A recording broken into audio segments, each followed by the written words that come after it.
Hello everyone. Thank you for taking the time to join us today. Our group will be discussing the ever important issue of effective time management. Our group consists of Teresa Foster, Jim Williams, Alex D'Abavim, and me, Zachary Burleson. We're very excited to share with you the 4 P's, or the 4 basic principles to follow and not follow to ensure your time is being used effectively. Effective time management is key to success in both our personal lives and any employment opportunity we currently have or will have in the future. We have developed the 4 P's as a guideline to ensure we're doing so effectively. The first P being planning, followed by prioritization, the dangers of procrastination, and finally, proactivity.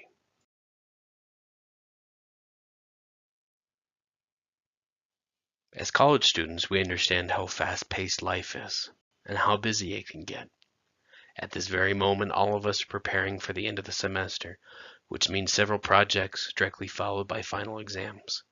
Many of us are parents, and even more of us have full or part-time jobs on top of our education. Our lives can get very busy and very complicated quickly. Planning is a key of making sense of any pile of work left for us to do, and is a key to ensure we complete it all in a timely fashion. Here are some basic steps to get us started planning effectively. The first, brainstorm. Think of all the responsibilities you have in your life and the tasks associated with them. This means projects for school, homework, work tasks, grocery shopping, picking up the kids from school, anything and everything that you have to do and complete in a day.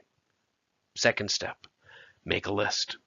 Take those tasks, write them down, both personal and professional. Think of everything that you have to do and make sure it makes a list. Step 3, prioritize your list. Once you have everything written down, reorder your list from the most to least important. Step 4, remove the fluff. Sometimes everything can't be done. Remove anything that is not urgent and that you can't get to. Move it to your list next week and add a star so that when you prioritize next week, you know it's already been pushed. Step 5, set actionable steps. If any task requires multiple steps, write them out. Step 6, plan. Take your prioritized list with steps and plan your week ensuring time is allotted for each necessary item. Effective planning allows you to consider all your tasks in a week and ensures that your time is used the most effectively so that the most important things are handled. This is why the first step in effective time management is planning. It requires us to list our responsibilities and allot time for them to be handled. There are many benefits that come from planning, aside from completing necessary tasks. It reduces stress and chaos, prioritizes your life to ensure the most important things are handled, gives you control of your day again, allows you to make decisions on how and where to allocate resources and time, provides a clear picture of where you have succeeded and failed in the last week, and gives great information so that future goals can be accurately quantified. Planning is a key and fundamental step in the effective management of our time. Now, Jim will take a moment to discuss our next P, prioritization. Thanks, Zach. As we continue our discussion about time management, I'll be looking at prioritization. Prioritization is important, especially for us busy college students. We all have a lot going on in our lives. Most of us have families, and so prioritization allows us to keep control over what we get done in a day. Srinivas Ganagam is the head of HR for Freudenberg India, and he says about prioritization that being able to distinguish between urgent and important tasks is one of the best known ways for dealing with a flood of emails, projects, and presentations, the former being less critical than the latter. The focus should therefore be placed on important work, which is usually more strategic in nature. Losing focus of the same can be the undoing of an up-and-coming executive. As we look at the reasons for prioritization, the first one is that it takes our plan and it puts into action. So the plan that Zach discussed at the beginning of the presentation will now have motion added to it. The second reason is that allows us to rank our tasks. So now we get to be in charge of what we want to do for the day instead of having all those things control us. The third reason is that it leads to more productivity. We're capable of getting a whole lot done in a day if we can focus and keep productive, and prioritizing does that for us. Finally, it keeps us focused throughout the day. When we have a priority list, we know what's coming up next, we know what we need to accomplish next, and it keeps us going. Looking now at the steps for prioritization, the first one is to list your tasks. You need to list out everything that you have for the day when you begin prioritizing. The second step is to rate each one of those either urgent or important. Urgent tasks are those that will probably result in somebody exploding by the end of the day if it doesn't get finished. But we need to be careful how many of those that we mark urgent, because like Srinivas mentioned in the opening quote, if we mark things like emails urgent, then we spend a whole lot of time doing those and we miss the things that are really important, like presentations. The third step is if there are ties for importance, we can rank them by either value or effort. If something has more value to it, we should probably focus on that. If it takes more effort, we can get those done first and save those that take less effort for later on. The fourth step is to be flexible. Things don't always work out the way that we plan them to, so we need to be able to adjust our schedule and our prioritization list. And the step 5 is to remember that if we don't get everything done in a day, we can start in and on it again tomorrow, and that would be the beginning of our prioritization list for the next day. And now we'll go over to Alex. He's going to be discussing the next P in our list. Thanks, Jim. So my name is Alex, and I will talk about procrastination, its dangers, and how we can overcome it. To start, I would like to give a definition of procrastination. I found one on the Cambridge Dictionary stating the following: to keep delaying something that must be done often because it is unpleasant or boring. To procrastinate is a common behavior in problems of self-esteem. Tasks are pushed to the next day for fear of failure or for fear of not succeeding perfectly. Procrastination also exists in people who have depressive tendencies, often demotivated and pessimistic about the results of their efforts. This problem may seem normal, but it is terrible for the people who suffer from it. On leadereconomics.com, I found an article written by 2 psychologists listing the dangers of procrastination. The first one is anxiety. Indeed, delaying tasks increases stress and risk of mental health challenges. Then comes fatigue. When we procrastinate, we usually wait until the last minute to do our assignments, so spending the night studying or working on something that is due the day after is really likely to happen. The stress linked to this delayed task can also be a factor of sleep deprivation.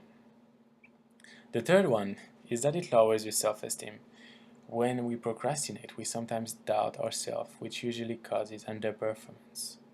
And finally, it can damage relationships with others in both our personal and professional lives by missing deadlines imposed on us. This could cause a career setback, which prevents people from realizing their full professional potential. So let's now talk about the solutions to overcome procrastination.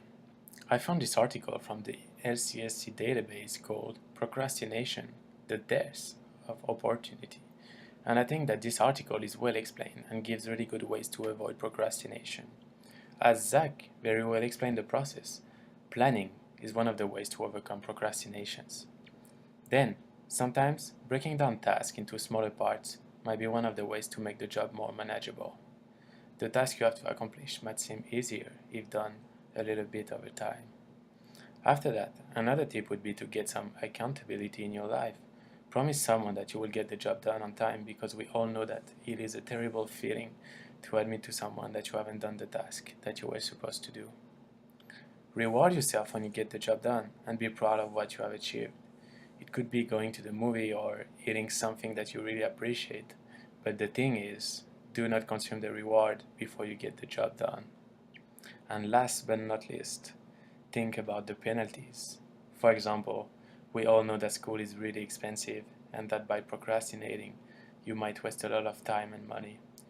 procrastination can cost us in a lot of ways that we will end up regretting. Thank you, Alex. I will finish our presentation by discussing proactivity. Proactivity is the opposite of procrastination, as is the action of taking initiative. In relation to time management, proactivity accelerates plans and puts them into motion under your control. This allows us to disregard distractions and focus on completing whatever goals we seek out to accomplish. As Gandhi said, as a man changes his own nature, so does the attitude of the world change towards him. We need not wait to see what others do. I interpret this quote to be very powerful since it shows that our inward want to make a change can positively reflect on the people around us. So, why do you need to be proactive? It's simple, really. If you want to complete your tasks in a timely manner, it must come from within. No one is going to do this for you. You are in charge and accountable for changes in your everyday tasks. Proactive employees are highly valued for their creative thinking and anticipating the future for their companies, since they are saving businesses valuable time and money. Proactivity also gives us the ability to grow our creative thinking that will help us solve problems. Such creativity can then, in turn, enhance our reliability as team members or recognize your ability to find solutions in the business world. Here are some examples of proactivity that you can implement in your everyday life. Number 1. Wake up earlier. This will give you extra time to prepare yourself for the day ahead and enhance your productivity. According to biologist Christoph Randler, surveys indicate that university students, who describe themselves as morning people, felt more empowered to meet their goals and obtained greater career success. Number 2. Take the first step. Instead of letting success come to you, be the one to seek it out. Networking is a shining example of proactivity because it forces us to put ourselves out there, outside of our comfort zone, and talk to others we might not usually encounter. In the same manner, if you want to see a change in the workplace, take the initiative to approach the appropriate source promptly instead of saving your ideas for the annual review. Number 3. Practice proactive language. I found an article titled "The Choice is Yours: Using Proactivity to Live Effectively," which describes proactive language as recognition of one's ability to determine the direction of his or her life. By making the effort to use proactive language, we can change our bad habits and negative thinking. For example, if you were faced with a difficult task that you thought you couldn't complete, instead of saying, "I give up," you would say something like, "I'm going to rethink my strategy." And finally, to relate back to the first of the 4 P's, number 4, plan ahead. Planning and proactivity are closely related since they both require forward thinking and effort. Take some extra time in the evening to reflect on the tasks you will face tomorrow. Glance over the topics you will cover the next day and stay connected with business partners so as to avoid being unprepared for unexpected problems.